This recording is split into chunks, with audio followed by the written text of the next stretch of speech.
hours of March 25, 2015, a passerby was driving along a quiet road near Valley Road in Saskatoon, Canada. What he noticed at first didn't make sense. Something was lying on the side of the road.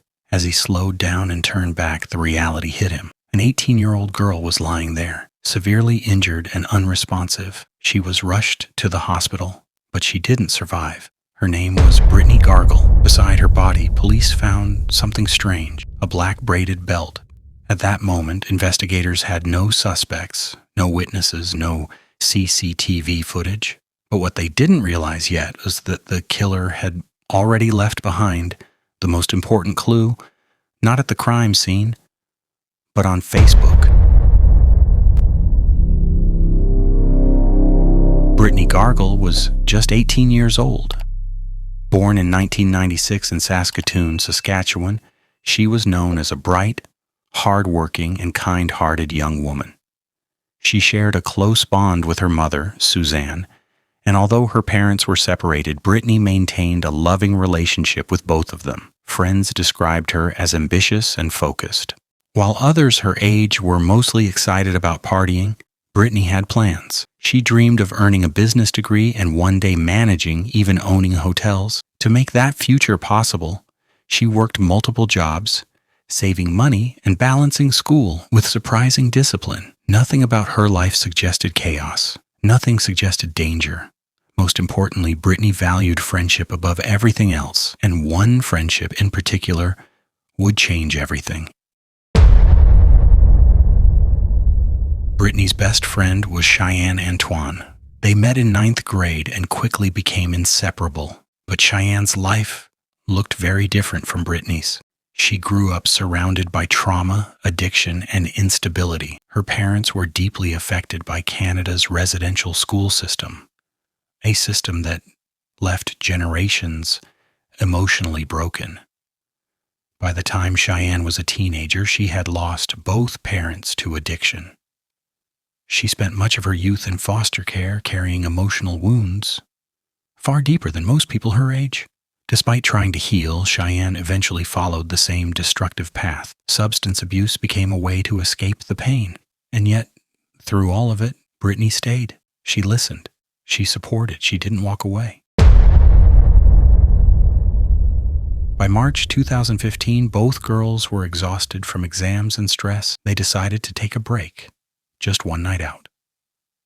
Late on March 23rd, just after midnight, Brittany and Cheyenne took a photo together.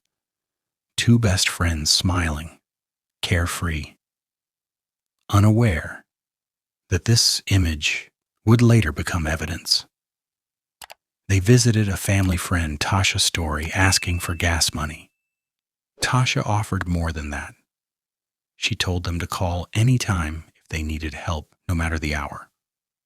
At 12:02 a.m., Brittany posted the photo to Facebook. After that, no one ever heard from her again. At exactly 6:02 a.m., nearly 6 hours after that Facebook photo was posted, a driver was traveling along a quiet road just outside Saskatoon. Something on the roadside caught his attention. At first, he thought it might be trash. Then he realized it was a person. He turned his car around and rushed toward the body. A young woman was lying motionless in the cold morning air. She wasn't breathing. She was missing her shoes. Her body showed visible signs of trauma. By the time emergency services arrived, there was nothing they could do. Brittany Gargle was pronounced dead. Police immediately suspected foul play. Near her body, they found a leather jacket, a woman's watch, and most disturbingly, a black braided belt.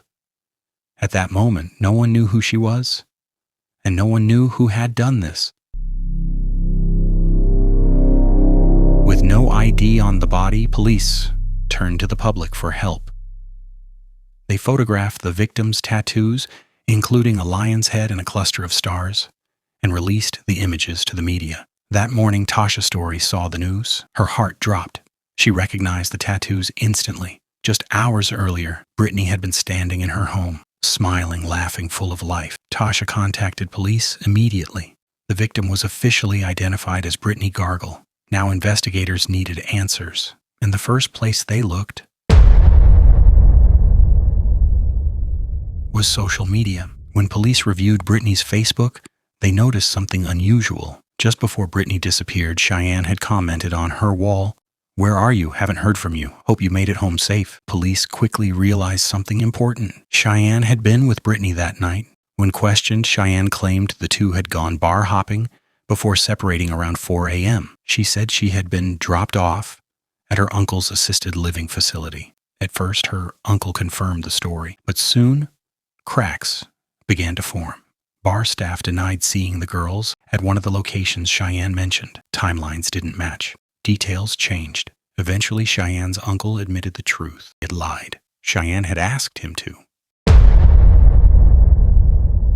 Under pressure, Cheyenne told police a horrifying story. She claimed the girls had followed two older men to a motel for drugs and alcohol. She said a fight broke out, that she left the room briefly and returned to find Brittany dead. She said the men threatened her with a gun, but detectives uncovered a disturbing truth. None of it happened. There was no motel, no men, no evidence. The story was completely fabricated. Cheyenne stopped talking, but the case was far from over. Months later, Cheyenne's aunt came forward with chilling information. On the night Brittany disappeared, Cheyenne had arrived at her home intoxicated, terrified, and shaking. Through tears, Cheyenne said something unforgettable. She said, "I killed my friend." She said Brittany's name. This information was immediately passed to police. It was the first time Cheyenne had directly linked herself to the crime. In 2017, nearly 3 years later, detectives reviewed old evidence. That's when they saw it, the Facebook selfie. In the photo taken just before the night out, Cheyenne was wearing a black braided belt, the same belt found at the crime scene, the same belt used to kill Brittany. For 3 years, the answer had been hiding in plain sight. DNA testing confirmed it. The belt belonged to Cheyenne. The case was finally cracked. Cheyenne Antoine was charged with second-degree murder. Later, she pleaded guilty to manslaughter. She was sentenced to 7 years in prison. To this day, she claims she doesn't remember killing her best friend. Whether it was rage, drugs, alcohol, or all three, one thing is certain: Brittany Gargle never got the future she worked so hard for. She was a daughter, a sister, a friend, and her life was taken far too soon. If you learned something today, hit that like button, subscribe, and I'll see you in the next one.